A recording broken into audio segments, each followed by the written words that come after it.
Mosaic, a daily news program from Link TV, presents a selection of news reports from independent and state-controlled broadcasters from throughout the Middle East.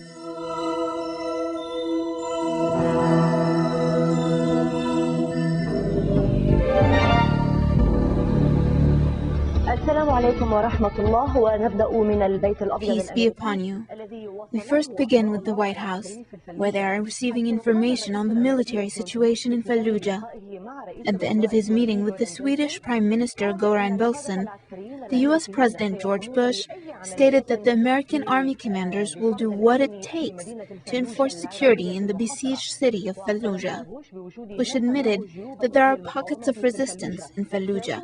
However, he asserted that greater parts of the city are returning to normal life. President Bush's statements coincide with renewed air and ground attacks by the U.S. Marines against the Jolan district in Fallujah. This occurs only hours after last night's intensive air raids.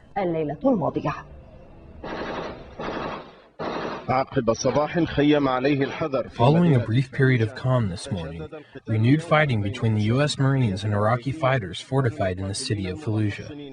Eyewitnesses report that American F-16 warplanes bombed the Jolan neighborhood twice, adding that tanks also bombed the area. Army helicopters could also be seen hovering in the sky over the city. Meanwhile, the U.S. Marines and Iraqi fighters exchanged fire near the city's train station. Last night, fierce fighting broke out in Fallujah, particularly in the Jolan neighborhood. It is believed that the fighters are concentrated in the area.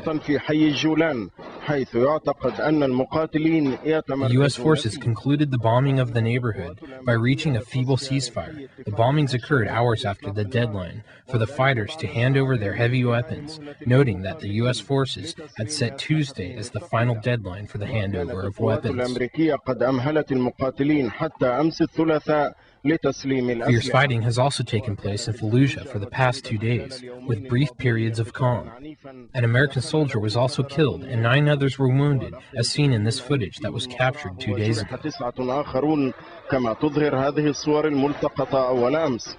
Joint U.S. and Iraqi patrol units were scheduled to roam the city and maintain security on Tuesday. However, these patrols have been postponed for an unknown amount of time.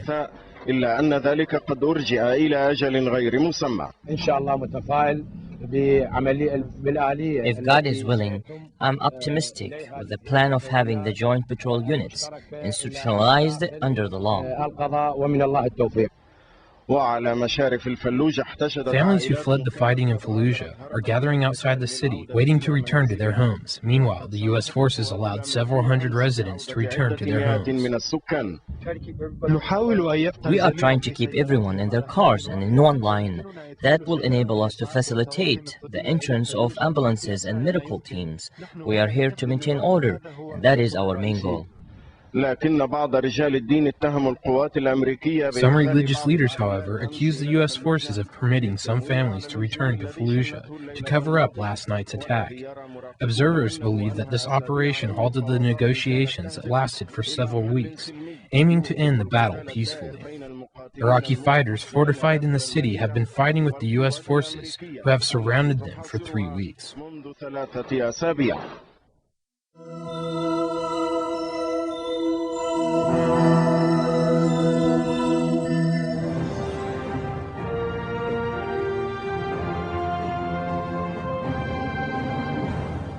Iraqi opinions were revealed about the attempt to achieve security 1 year after the fall of the previous regime.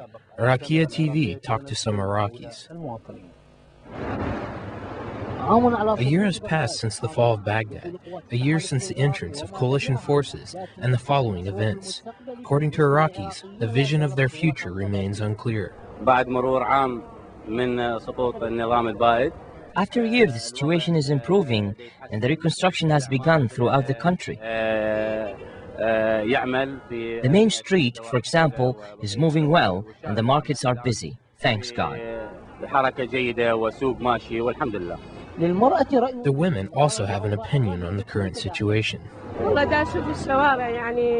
There is no security on the streets.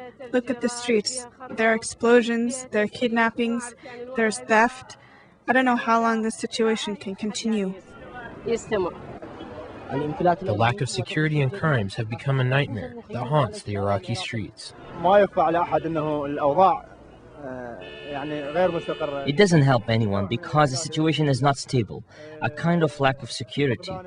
There is a lack of security in many instances.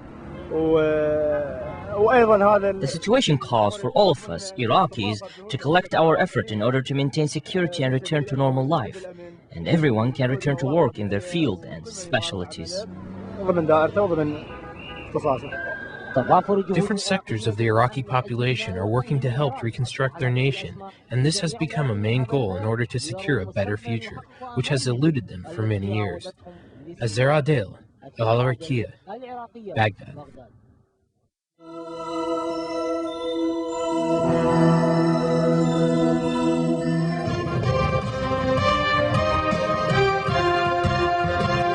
Authorities in Syria have found a cache of arms and explosives that belonged to a group which carried out bomb attacks in the capital, Damascus.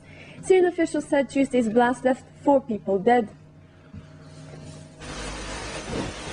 2 of 4 assailants, as well as a policeman and a woman passerby, were killed in the shootout in Damascus.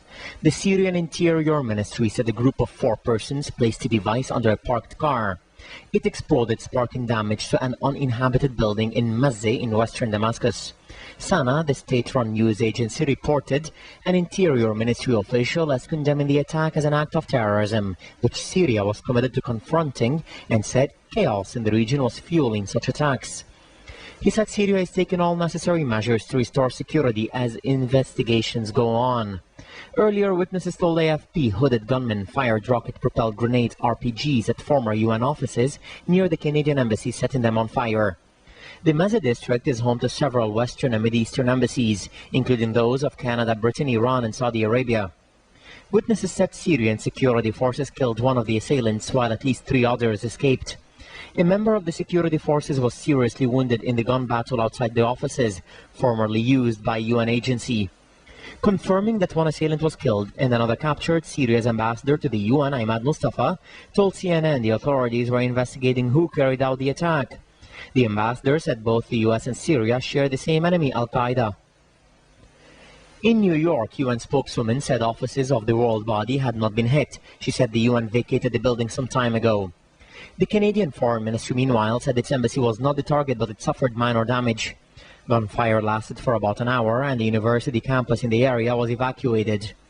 The incident were the first of the kind in the Syrian capital since the 1980s.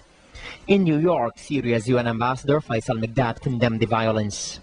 A group of people were trying to detonate the car, which exploded. The Syrian security surrounded the group of 4 persons.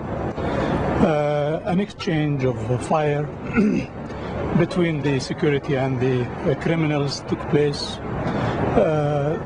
During this exchange, 2 out of the 4 were killed, and the other 2 are in serious condition.